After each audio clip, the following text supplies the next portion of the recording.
당화혈색소는 중요한 지표입니다. 단순히 혈당이 한순간에 얼마나 높았는지가 아니라 몸이 계속해서 높은 혈당에 얼마나 오래 노출되는지를 알려주는 지표이기 때문입니다. 당화혈색 수치가 올라가는 것은 그만큼 합병증 위험도 올라갑니다. 당뇨병 진단이나 합병증 예방을 위해 반드시 체크해야 할 핵심 수치입니다. 당화혈색소를 낮추는 방법에 대해서 궁금하신 분들 많은데요. 당화혈색소 낮추려면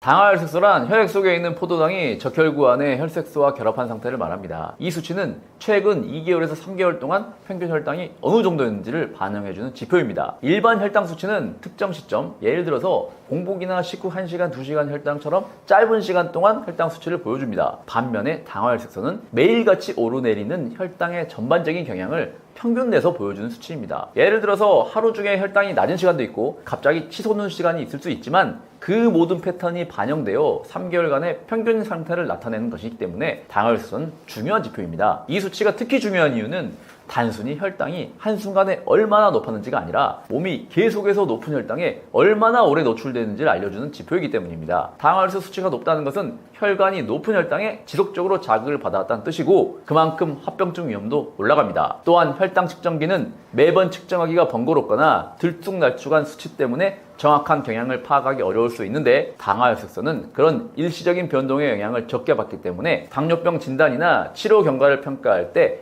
매우 중요한 기준으로 사용되고 있습니다. 정리하자면 당화혈색소는 최근 2개월에서 3개월간의 평균 혈당을 반영해주는 지표이고 한순간의 혈당 수치와는 달리 장기적인 혈당 관리 상태를 보여주기 때문에 당뇨병 진단이나 합병증 예방을 위해 반드시 체크해야 할 핵심 수치입니다. 당화혈색 수치가 높다는 것은 최근 2, 3개월 동안 평균 혈당이 계속 높았다는 의미입니다. 즉 일시적인 혈당 상승이 아니라 몸 전체가 오랜 시간 고혈당에 노출되어 있었고 그만큼 혈관이나 세포나 신경 이런 기관들의 부담이 누적되어 있다는 신호라고 볼 수 있습니다. 보통 당화혈색 수치가 5.6% 이하면 정상 범위로 판단합니다. 5.7에서 6.4 사이는 당뇨병 전 단계로 분류되는데 이 시기에는 인슐린 저항성이 이미 시작된 상태이기 때문에 생활 습관을 개선하지 않으면 당뇨로 진행될 가능성이 매우 높습니다. 6.5% 이상이면 당뇨병 진단 기준에 해당됩니다. 이 수치부터는 고혈당 자체도 문제지만 장기적으로 합병증이 생길 가능성이 높아지기 때문에 보다 적극적인 치료와 관리가 필요합니다. 만약 당화혈색소가 8%가 넘는다면 평균 혈당이 180 이상이라는 뜻이고 이미 혈당 조절이 잘 되지 않고 있다는 말입니다. 이 수치가 9% 넘는다면 그때는 그건 고위험군으로 분류되고 눈이나 신장이나 신경 같은 곳에 합병증이 이미 진행 중일 가능성도 높습니다. 결국 당화혈색 수치는 단순한 수치가 아니라 혈당이 우리 몸에 얼마나 오랫동안 영향을 주었는지를 보여주는 중요한 건강 신호입니다. 그래서 당뇨병 관리에 순간혈당보다 오히려 당화혈색소를 더 중요한 기준으로 보고 있습니다. 보통 혈당은 멀쩡한데 당화혈색소가 높아서 고민 중이신 분들이 계시는데요. 보통 병원에서는 공복혈당만 측정하는 경우가 많기 때문에 공복혈당이 정상이면 혈당은 괜찮다 생각하시는 분들 진짜 많습니다. 하지만 실제로 공복혈당은 그리 높지 않은데 당화혈색소가 높게 나온 경우도 많아요. 이런 경우는 대부분 식후 혈당이 잘 조절되지 않아서 그렇습니다. 식후에 혈당이 갑자기 오르거나 올라간 상태가 오래 유지되면 전체적인 평균 혈당이 높아지고 이게 당화혈색소 수치에 반응됩니다. 그런데 대부분 식후 혈당은 따로 측정하지 않기 때문에 본인은 혈당이 괜찮다고 생각하지만 실제로는 식후 고혈당 상태가 자주 반복되고 있었던 거죠. 그래서 평소 혈당은 낮은데 당화혈색소가 높다는 말은 실제로는 공복혈당은 정상이지만 식후 혈당이 조절되지 않아 혈당이 높은 상태로 머무는 시간이 많다는 뜻일 수 있습니다. 특히 당뇨 전 단계나 초기 당뇨에서는 이런 패턴이 흔하게 나타납니다. 그래서 공복혈당만 가지고 정확한 판단이 어렵고 당화혈색소를 꼭 함께 봐야 현재 혈당 상태를 제대로 파악할 수 있습니다. 당화혈색소를 낮추는 방법에 대해서 궁금하신 분들 많은데요. 당화혈색소 낮추려면 혈당 스파이크가 발생하지 않아야 되고요. 혈당 스파이크가 발생하지 않으려면 혈당 블로킹이 필요합니다. 혈당 블로킹 4가지 방패를 간략하게 소개해드리자면 첫 번째는 식사 순서를 바꿔주세요. 채소, 단백질, 마지막에 탄수화물 순으로 거꾸로 먹는 식사법은 포만감을 빨리 느끼게 해서 과식을 막고 식후 혈당 상승도 완만하게 해줍니다. 두 번째, 수면 건강을 지키고 스트레스를 관리하세요. 잠이 부족하면 인슐린 저항성이 심해지고 야식 충동도 강해집니다. 특히 잠들고 처음 3시간 동안 깊은 수면이 중요하니까 수면 위생 챙기는 거 필요하고요. 또 스트레스가 많으면 혈당 조절 잘 안 됩니다. 하루에 10분 정도 짧은 명상이나 깊은 심호흡만으로도 뇌의 피로를 줄이고 자율신경 균형을 회복하는 데 도움이 됩니다. 세 번째, 운동은 길게 할 수 없다면 조금씩이라도 자주 하는 게 중요합니다. 매번 30분씩 하지 않아도 괜찮습니다. 식후에 10분에서 15분씩 짧게 걷는 것만으로도 혈당이 훨씬 잘 조절됩니다. 네 번째는 영양제를 활용할 수 있습니다. 제가 당뇨 기본 조합으로 알려드리고 있는 마그네슘, 비타민 B, 바나바는 혈당 조절에 도움이 되는 성분이고 자신의 혈당 상태에 맞게 다양한 영양소들을 조합하면 당화혈색소 개선에 도움이 될 수 있습니다.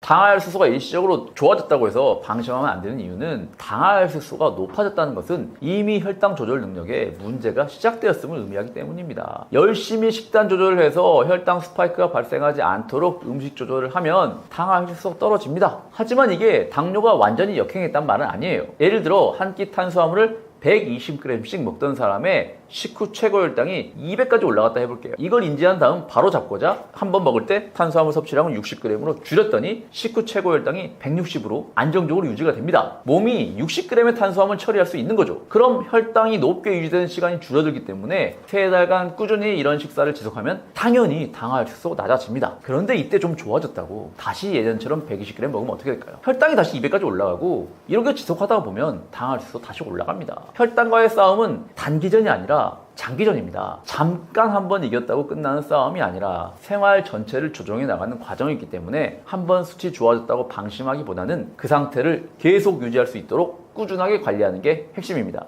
당화혈색소 수치는 왜 단순 혈당보다 더 중요한가요? 당화혈색소는 최근 3개월 동안의 평균 혈당을 보여주는 지표이기 때문에 단순 혈당보다 더 중요합니다.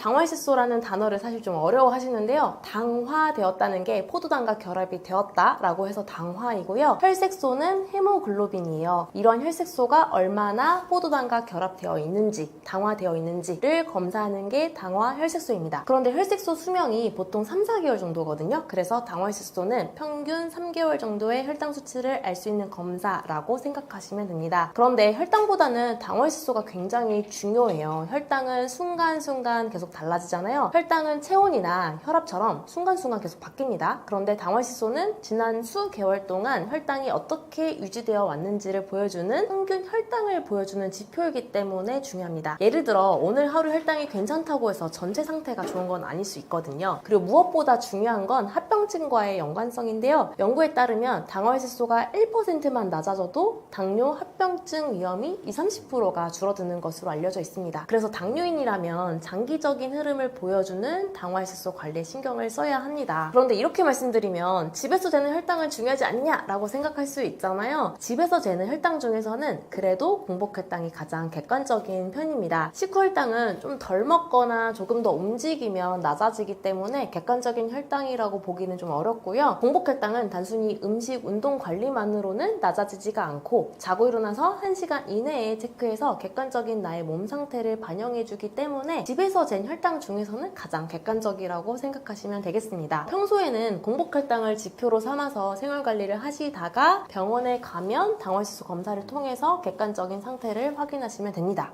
식단 외에 당화혈색소에 영향을 주는 잘 알려지지 않은 요인이 있다면 어떤 것들이 있을까요? 당화혈색소는 흔히 식단이나 운동에만 영향을 받는다고 생각을 하시기 쉬운데요. 생각보다 다양한 생활 습관과 체질적 요인들도 깊이 작용을 합니다. 그 중에서도 특히 수면 스트레스는 잘 알려져 있지 않지만 당화혈색소를 끌어올리는 아주 강력한 요인입니다. 현대인들의 가장 큰 특징 중 하나는 수면 시간의 절대 부족과 깊은 잠의 결핍이잖아요. 밤 11시 이후까지 스마트폰을 보거나 업무나 스트레스 등으로 뇌가 과하게 각성된 상태에서 잠드는 경우가 많죠. 이때 뇌는 휴식하지 못하고 깨어있는 상태와 비슷한 수준으로 포도당을 소모하게 됩니다. 뇌는 우리 몸에서 포도당을 가장 많이 사용하는 기관 중 하나이기 때문에 잠든 동안에도 뇌에 당을 공급하기 위해서 간에서 지속적으로 혈당을 방출하게 되고 이로 인해서 공복혈당과 전반적인 평균 혈당이 높아지는 결과를 가져옵니다. 결국 이는 당화혈색소 수치에 영향을 줄 수 있는 것이죠. 또 하나 중요한 요인은 스트레스예요. 스트레스를 받으면 부신에서 코르티솔 같은 스트레스 호르몬 호르몬이 분비가 되는데 이 호르몬은 혈당을 높이는 작용을 합니다. 특히 만성 스트레스 상태에서는 교감신경이 과항진되고 그 결과 인슐린 저항성도 증가해서 혈당 조절이 점점 더 어려워지거든요. 이처럼 수면 부족과 스트레스는 모두 뇌의 에너지 수요와 호르몬 작용을 통해서 혈당과 당화혈색소에 직접적인 영향을 주는 요인입니다. 당화혈색소 수치를 낮출 때 주의해야 할 급격한 조절의 위험이나 당화혈색소에 대한 오해는 없을까요? 당화혈색소 수치를 빠르게 낮추려다가 오히려 건강이 악화되는 경우는 특히 마른 체형의 당뇨인들 사이에서 좀 자주 보입니다. 이분들이 주로 시도하는 방식은 거꾸로 식사, 현미 100% 식사, 운동량 증가 이런 거잖아요. 이런 접근이 겉보기에는 과학적으로 맞는 것 같아도 체질이나 체형에 따라서는 오히려 부작용이 나타날 수가 있거든요. 한약적으로는 마른 당뇨인은 대부분 소음인 체질이거나 비위가 허약한 기어형에 해당합니다. 이런 체질은 위장이 차고 소화력이 약하고 기력이 쉽게 고갈되는 경향이 있어요. 그런데 이런 분들이 생채소부터 먹는 식사법을 시도를 하면 위장을 더 차갑게 만들고 소화에 부담을 줍니다. 그리고 또 현미 100% 밥 역시 거칠고 소화가 잘 되지 않기 때문에 복통이나 더부룩함, 설사까지 이어지기도 하고요. 그리고 또 운동을 무리하게 늘리면 기력은 더 빠지고 체중은 더 줄어드는 그런 악순환이 발생할 수 있습니다. 그런데 문제는 이렇게 했는데도 혈당이 잘 안 떨어진다는 점이에요. 이런 상황에서는 당화혈색소를 낮추겠다고 식사량을 무작정 줄이거나 운동량을 억지로 늘리는 방식은 위험할 수 있습니다. 오히려 몸이 버틸 수 있는 방향과 속도로 혈당을 서서히 낮추는 전략이 훨씬 더 중요한데요. 예를 들어서 생채소보다는 익힌 채소를 드시고요. 현미와 같은 잡곡은 백미랑 5대5 정도로 섞어서 부드럽게 조리하는 것이 좋고요. 그리고 또 운동은 격하지 않은 산책이나 맨몸 스트레칭처럼 기운을 덜 쓰는 방식이 적절하고요. 또 기력을 보충하면서 소화를 도와주는 생강차나 대추차 같은 따뜻한 음료를 활용하시는 것도 좋습니다. 말씀드린 것처럼 체중이 적고 기력이 약한 마른 당뇨인에게는 혈당 조절도 체력 조절과 함께 가야 하기 때문에 너무 혈당 수치, 숫자에만 집착하기보다는 몸의 전체적인 컨디션과 체력을 함께 살펴보면서 생활 관리를 하시길 바랍니다. 당화혈색소 수치를 낮추기 위해 일반적으로 놓치는 생활 습관이나 체질적인 요소가 있다면 어떤 것들인가요? 대부분 식단과 운동에만 집중하시면서 의외로 중요한 걸 놓치고 계신 게 바로 수면, 스트레스, 그리고 체질에 맞는 생활 리듬입니다. 예를 들어 하루 한 끼만 먹겠다, 저녁은 무조건 굶겠다 이런 식으로 식사를 극단적으로 줄이면 일시적으로는 혈당이 떨어질 수 있죠. 하지만 이게 오래 지속이 되면 위장은 상하고 기력은 떨어지고 오히려 혈당이 더 불안정해지는 경우가 많거든요. 특히 기어체질, 위장이 약한 체질에서는 이런 방식이 독이 됩니다. 그리고 또 하나, 수면 부족과 만성 스트레스는 혈당을 올리는 주범인데도 정말 많이 관가하세요. 밤 12시 넘어서 자는 생활을 계속하면 코르티솔이라는 스트레스 호르몬이 올라가고요. 이게 공복 혈당을 높이는 주된 원인이 됩니다. 그리고 또 스트레스를 심하게 받을 때도 혈당이 이유 없이 튀는 일이 많고요. 그래서 당화혈색소를 안정적으로 낮추고 싶다면 단순한 식단 조절만이 아니라 살아가는 패턴 자체를 바꾸는 것이 더 훨씬 중요합니다. 식사는 무리하지 않고 하루 3끼를 적절히 유지하되 위에 부담이 없는 따뜻하고 부드러운 식사를 기본으로 하시고요. 수면은 최소 7, 8시간 이상 확보해 주시고 밤 11시 적어도 자정 전에 자는 습관을 들이셔야 하고요. 또 스트레스 관리도 해야 하는 일 중 하나로 꼭 챙겨야 합니다. 천천히 내쉬는 호흡이나 가벼운 명상이나 혹은 발끝치기나 맨발 걷기 등과 같은 실천이 스트레스 관리에 확실히 도움이 되실 겁니다. 약을 먹지 않고도 당화혈색소를 낮춘 실제 사례가 있다면 소개해 주실 수 있나요? 기억에 아주 선명하게 남는 분이 계셔요. 처음에 오셨을 때 당화혈색소가 14.6%였는데요. 거의 응급상황 수준이었죠. 간 수치도 높았고요. 체력도 많이 떨어진 상태였습니다. 이분 생활 패턴에 맞는 음식 관리랑 운동을 알려드리고 몸 상태에 맞는 한약을 처방했는데요. 4개월 만에 당화혈색소가 5.3%까지 내려갔습니다. 당뇨약 내알은 중간에 완전히 끊으셨고요. 당뇨 졸업을 하신 거죠. 무엇보다 인상이 깊었던 건 단순히 당뇨만 졸업한 게 아니라 여러 가지 면에서 건강해졌다는 점이에요. 피부도 맑아지고 에너지도 회복되고 우울감도 줄었다고 말씀을 하셨습니다. 당뇨를 졸업하는 게 사실 단순히 혈당만 낮아지는 게 아니라 몸 전체가 회복하는 것임을 알게 해준 사례여서 특별히 더 기억에 남고요. 또 서울 성북구에 사시는 70대 환자분은 고령임에도 불구하고 당뇨 졸업에 도전하시더니 당화혈색소가 12.4%에서 5.3%까지 낮아져서 당뇨를 졸업하고 건강을 되찾으셨고요. 10년 된 당뇨를 졸업했던 분도 기억에 남는데요. 당뇨가 오래돼서 치료가 엄청 오래 걸릴 거라고 말씀드리고 그렇게 저도 생각을 하고 있었는데 10년 된 당뇨를 단 7개월 만에 졸업한 분도 있었습니다. 당뇨를 졸업한 분들의 공통점은 우선 우선 당뇨를 졸업할 수 있다는 강한 믿음과 의지가 있었고요. 그리고 당뇨를 졸업하기 위해서 몰입한 상태에서 생활관리를 해주셨고요. 또 필요한 부분에 있어서는 한의학적 치료의 도움을 받았다는 것입니다. 식후 혈당이 정상이더라도 당하혈색소 수치가 높게 나오는 경우가 있는데 그 이유는 무엇인가요? 식후 혈당이 잘 나온다고 안심했다가 정작 당화혈색소 수치는 높게 나오는 경우가 의외로 많죠. 이럴 때는 첫 번째로 고려해야 될 점이 바로 식후 혈당은 순간적인 수치일 뿐 몸의 전반적인 대사 상태를 제대로 반영하지 못할 수 있다는 사실입니다. 예를 들어 어떤 분은 식후 혈당을 낮추기 위해서 식사를 평소보다 과도하게 줄이거나 식사 직후에 일부러 무리해서 운동을 하기도 하죠. 이런 방법을 쓰면 측정 당시의 식후 혈당은 비교적 낮게 나올 수 있는데요. 이는 일종의 눈속임 수치에 가깝습니다. 실제로는 식후 혈당이 잠시 낮아졌다가 이후 몇 시간 동안 천천히 오르거나 아니면 야간에 다시 상승하는 등 평균 혈당이 높게 유지되는 경우가 많기 때문입니다. 두 번째로는 기초대사량이 낮은 경우가 있어요. 기력이 약하거나 활동량이 적은 고령자나 마른 체형, 갑상선 기능이 저하된 분들은 식후 혈당을 태우는 에너지 대사가 충분히 이루어지지 않습니다. 그래서 혈당이 급격히 오르거나 떨어지지 않고 천천히 오르고 천천히 떨어지는 완만한 곡선을 그리면서 오랜 시간 혈당이 높게 유지되는 패턴이 생기는 것이죠. 이런 패턴은 식후 혈당 측정에서는 잘 드러나지가 않는데 당화혈색소 수치에서는 큰 영향을 미칩니다. 또 세 번째는 혈당 스파이크의 간헐적 존재입니다. 하루 중 특정 시간대, 예를 들어 식후 1시간 반이나 2시간쯤에 혈당이 급격히 오르는 순간이 반복될 수 있는데요. 이처럼 일시적으로 튀는 혈당만으로도 당화혈색소는 올라갈 수 있습니다. 문제는 이런 혈당 스파이크가 하루 한두 번만 나타나도 평균 혈당 수치를 끌어올릴 수 있다는 점이고요. 또 하루 한두 번만 혈당을 재는 방식으로는 이런 급등 패턴을 포착하기가 어렵다는 것이죠. 그래서 환자 입장에서는 분명히 난 잘하고 있는데 왜 당화혈색소가 높게 나왔지? 라는 당혹감을 느끼기 쉬운 상황이 되는 것입니다. 하지만 공복혈당은 식후혈당보다 객관적인 편이에요. 저녁에 열심히 운동하고 잤는데 다음날 공복혈당이 떨어지지 않아서 실망했던 경험이 있을 거예요. 공복혈당은 단순히 음식, 운동 관리만으로는 낮아지지 않거든요. 공복혈당은 자고 일어나서 1시간 이내에 체크해서 객관적인 나의 몸 상태를 반영해주기 때문에 집에서 잰 혈당 중에서는 가장 객관적인 혈당입니다. 평소에 공복혈당을 달력에다 적고 탁상 달력에다가 적으시고 왜 높은지 왜 낮은지를 스스로 관찰하면서 공복혈당 달력을 작성을 한번 해보시고요. 공복혈당이 낮았을 때 했었던 생활 관리들을 더 열심히 해보세요. 관찰과 실천 이렇게 두 가지만 잘 하셔도 당뇨 졸업이 가능합니다. 실제 당뇨 졸업했던 분들이 꼽는 가장 강력한 당뇨 졸업 꿀팁이기 때문에 여러분도 실천해보시길 바랍니다. 당하혈색소 수치가 정상으로 돌아왔다면 그 다음 단계에서는 무엇을 관리해야 하나요?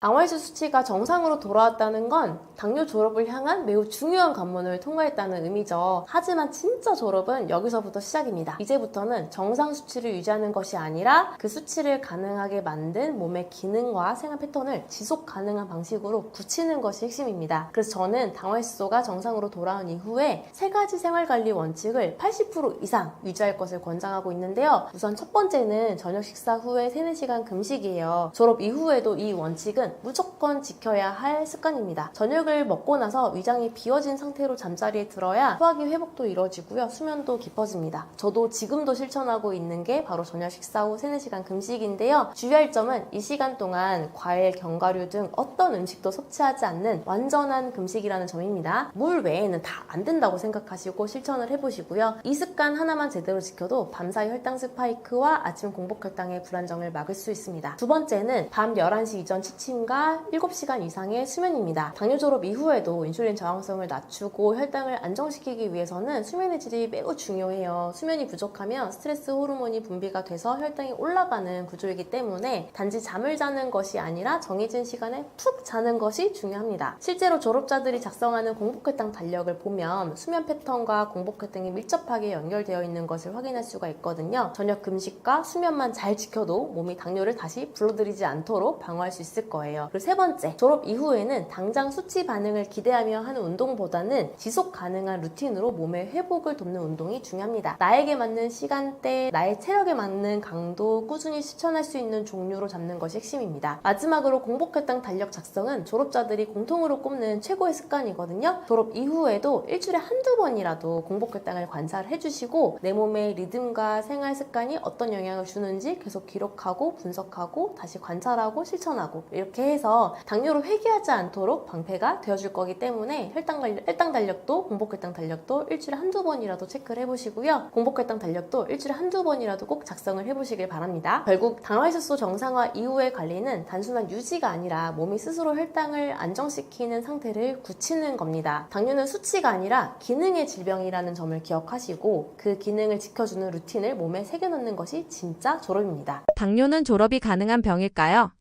많은 분들이 당뇨는 한 번 걸리면 낫지 않는다, 평생 관리해야 한다 이렇게 생각하시잖아요. 그런데 실제 당뇨를 연구하고 치료해본 결과 당뇨는 졸업이 가능한 병입니다.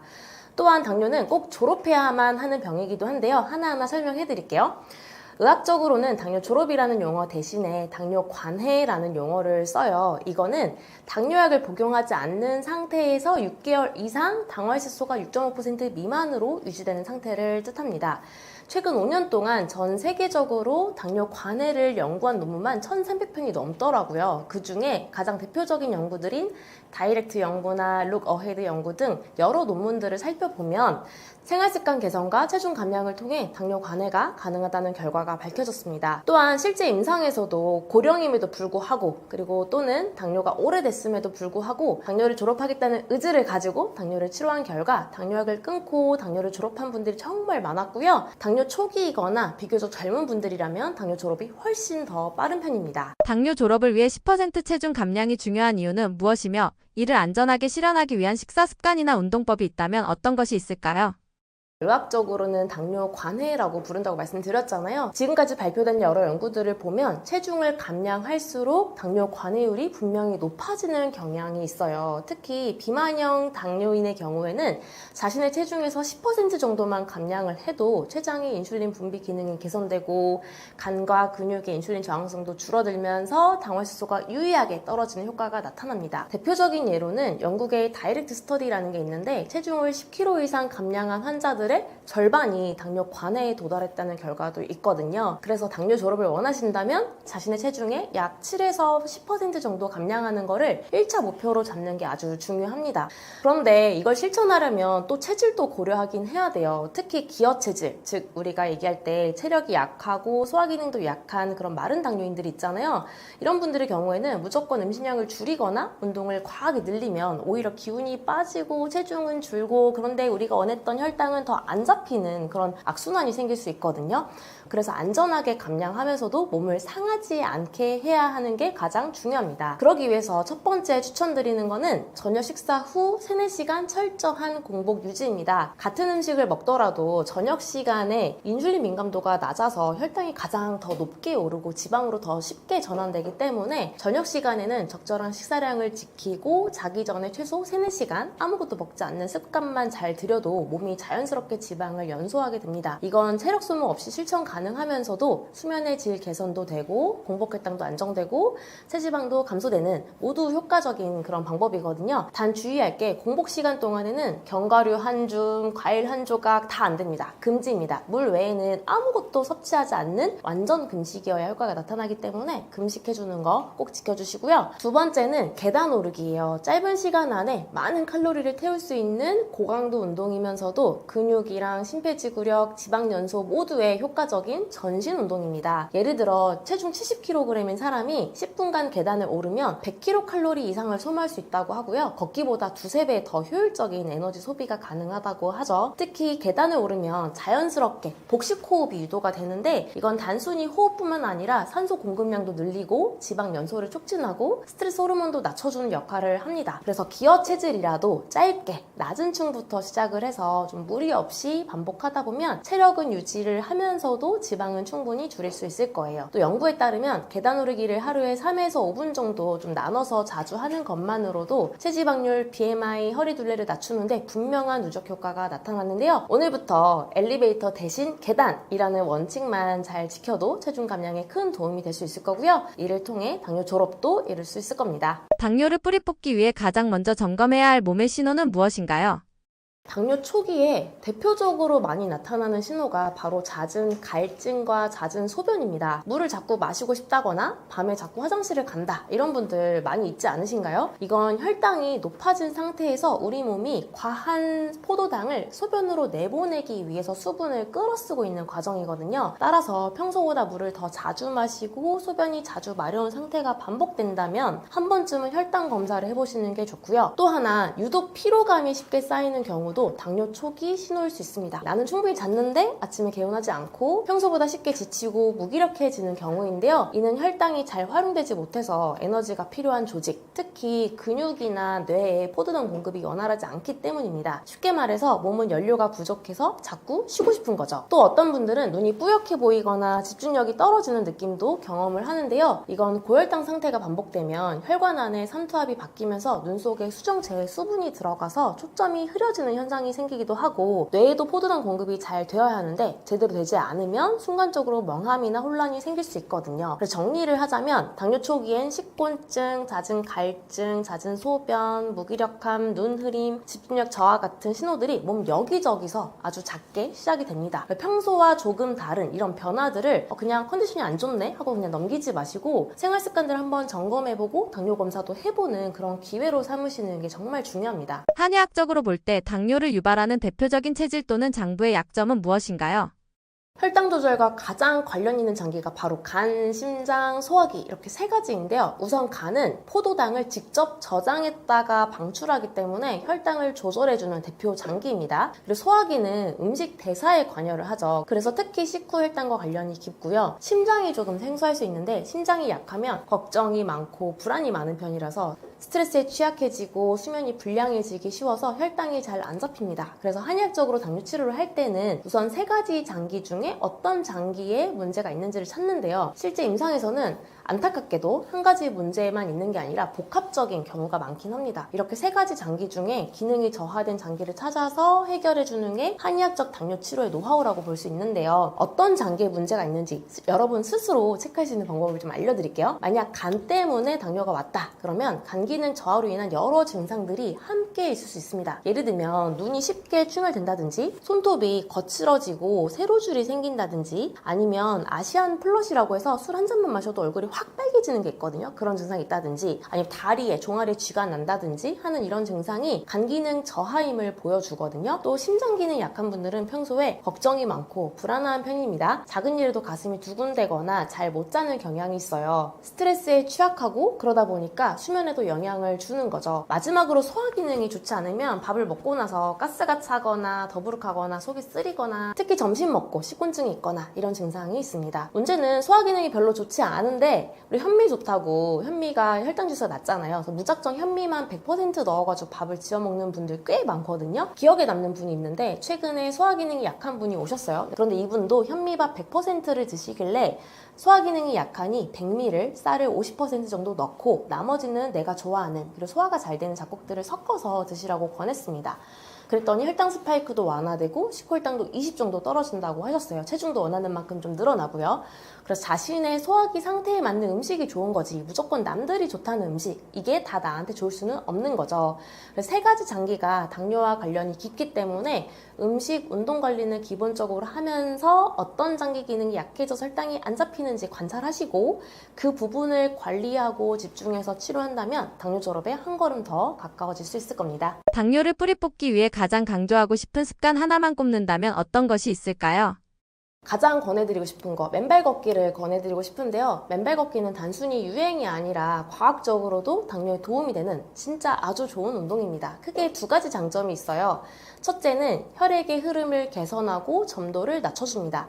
맨발 걷기를 하면 땀과 접지가 되거든요. 실제로 땀과의 접지 상태를 만들어서 실험한 결과 혈액의 흐름이 빨라지고 제타전이라고 하는 혈액 점성 지표가 있는데 이게 개선되면서 혈관이 막힐 확률이 줄어든다는 결과가 있었습니다.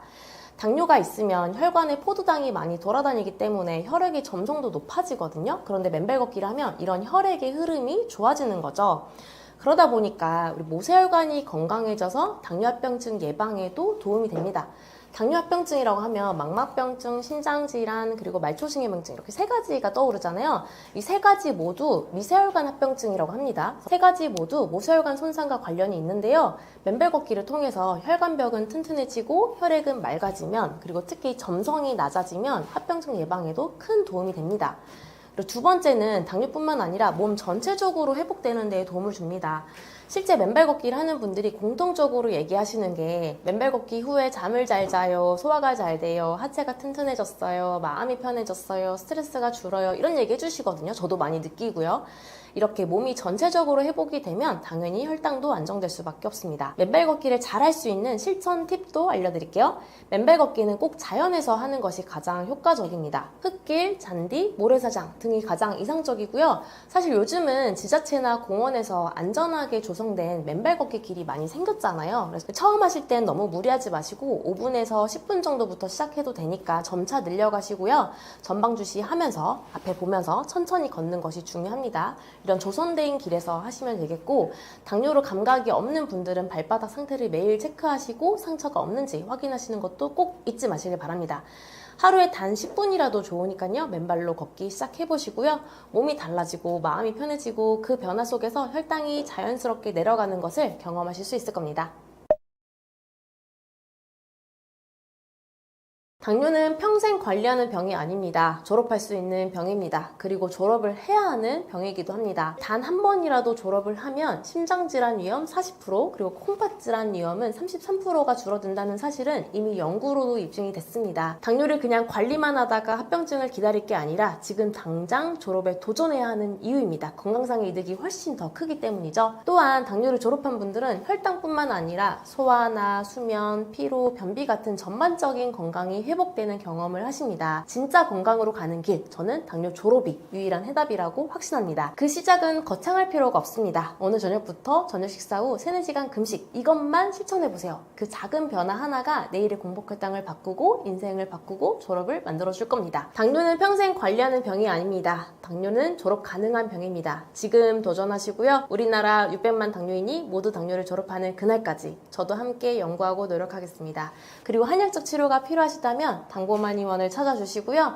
당뇨에 대한 정보는 당뇨스쿨 유튜브 채널을 통해서 일주일에 3번씩 업로드되고 있기 때문에 당뇨에 대한 모든 정보는 당뇨스쿨을 통해서 편하게 시청하시면 되겠습니다. 감사합니다.